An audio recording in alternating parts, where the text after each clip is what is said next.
Hey friends, how's it going? It is a beautiful day outside today. It feels so nice. It's not too hot, it's not too cold. It's nice and sunny out, so I thought I would come read outside to you today. Maybe you could read outside today too, or if not read outside, I hope you have enough time to play outside today because it's a beautiful day to be outside. I have a book for you today. It's one of our favorite books. Let's see if you can guess it. Oh, here's a clue. You know how sometimes we talk about some things that we can do to calm down if we're feeling big feelings, if we're sad or if we're mad or if we just need to cool down for a little bit? We always say we can take some deep breaths. We can get a sip of water. We can think about some things that make us happy. And whenever we think about things that make us happy, sometimes I think about a little tortoise. Do you know the one that I'm talking about? And I think about him because he's so cute and so little and so happy, and he just makes me happy. And his name is the title of this book. Do you know what it is? Friends, today we are reading Truman, and I hope you're reading this with somebody that you love because they need to know about Truman because he is the cutest tortoise in all the land. And he would make anybody happy. So here's Truman. The author of it is Reidy. The illustrator is Ruth Cummins. And remember, this has one of those secret covers too. Remember the other day when we were at Saturday and I took this cover off and there's another cover underneath?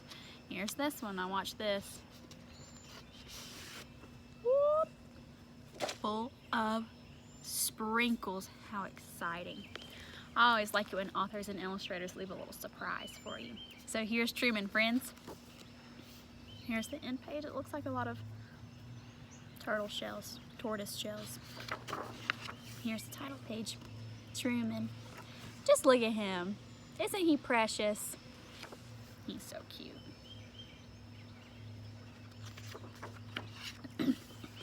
Truman was small, the size of a donut.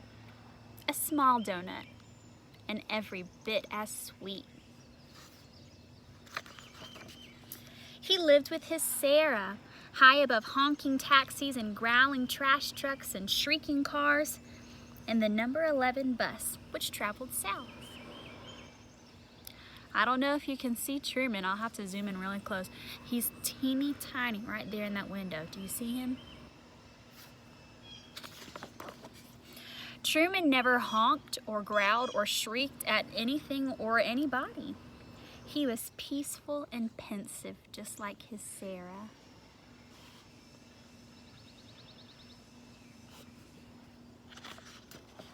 One day, Sarah ate a big banana with her breakfast, clipped a blue bow in her hair, and buttoned up a brand new sweater.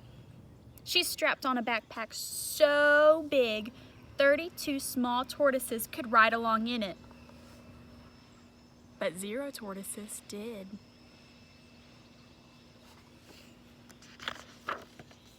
Sarah placed 7 green beans in Truman's dish. 1, 2, 3, 4, 5, 6, 7. 2 more than usual. She kissed her finger, touched it to his shell, and whispered, "Be brave."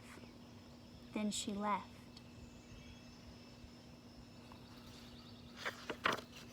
Not to worry. She'd left before and she always returned.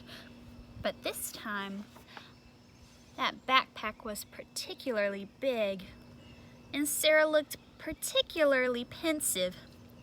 And that banana, and that bow, and let's not forget about those extra beans.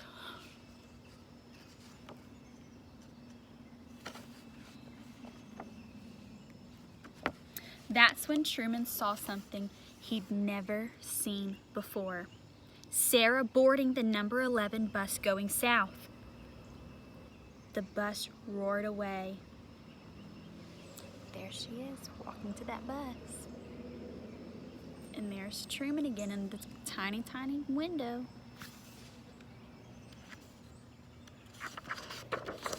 Truman waited for Sarah to return.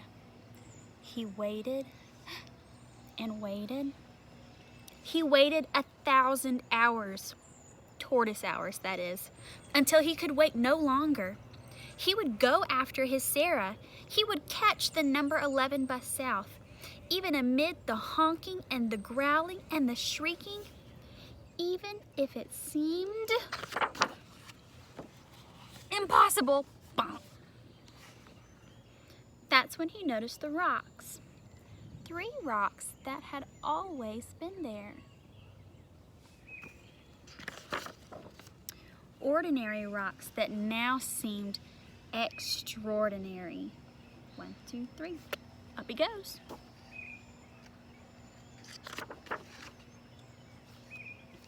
In the arm of the couch, and the pillow propped just right, and that tall, tall boot, and that rug, that glorious, endless rug. Without Sarah, their home seemed vast and uncharted and unsettling. Truly unsettling. Are those toys really that way? Are they really that unsettling? That scary? No, that is just Truman's imagination, friends. He's a little nervous. But perhaps the most unsettling was that Truman could no longer see the taxis or the trash trucks or the cars. Which way was south anyways?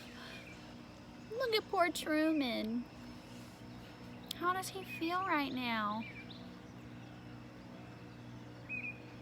A little sad? A little overwhelmed? What do you think he's thinking in his brain right now? He's thinking, how will I ever get to Sarah? Oh, poor Truman. Now the sun hung low, just like Truman's head and heart. Just then, and then, boom, screech, whoosh. Up floors and under doors, Truman heard it. A bus! It was time to catch the number 11 south amid the honking and the growling and the shrieking. Yet standing there in that ray of light, Truman felt peaceful and pensive and brave. But just as he was about to slip under the door through that opening barely the size of a small tortoise, Sarah! She spotted him, shining like the sun. Truman, she cried. She scooped him up and said things like, "Oh my goodness," and "you," and "how did you ever," and "amazing."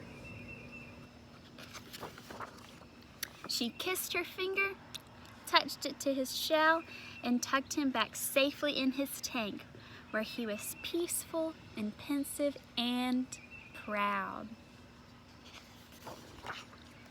And later, just before bedtime, she read him a story. Who's her story about? Truman. Now Truman knew that one day soon, he and his Sarah might travel south to see new sights and hear new sounds and think new thoughts. Where are they going? Going to school. There he is. So to see new sounds and see new sights and hear new sounds and think new thoughts together. The end. Friends, Truman is a very brave turtle. He was ready to go after his Sarah and find her and rescue her. I want you to think about a time when you were brave. Remember, we've talked about being brave before. Being brave means that you keep going even when you're scared. Think about a time that you've been brave. I think you're all being very brave right now. I know that sometimes, oh, I think it's raining, friends. I hope not. Sorry. I think you're all being very brave right now. I know it's kind of hard sometimes and maybe a little scary to be at home all day and you can't go out and see your friends, and we can't go to school like we normally do, and we have to do, you know, work on the computer, and we have to Zoom to see each other, and that might be a little scary, and it's a little scary for me too, but you guys are being brave and I'm being brave because we're going to keep on going. We're going to keep doing school together. We're going to keep having great attitudes. We're just going to keep living our lives. So I'm glad that you guys are being brave, and I'm trying to be brave too, just like Truman. I hope you guys are having a great day. Hope you're having a happy day and that you're safe and that you're healthy. I can't wait to see you guys when we get back to school. Hope you read a good book. I hope you play outside if it doesn't start raining, which it feels like it's about to start raining. And I'll see you guys tomorrow. See you later, friends.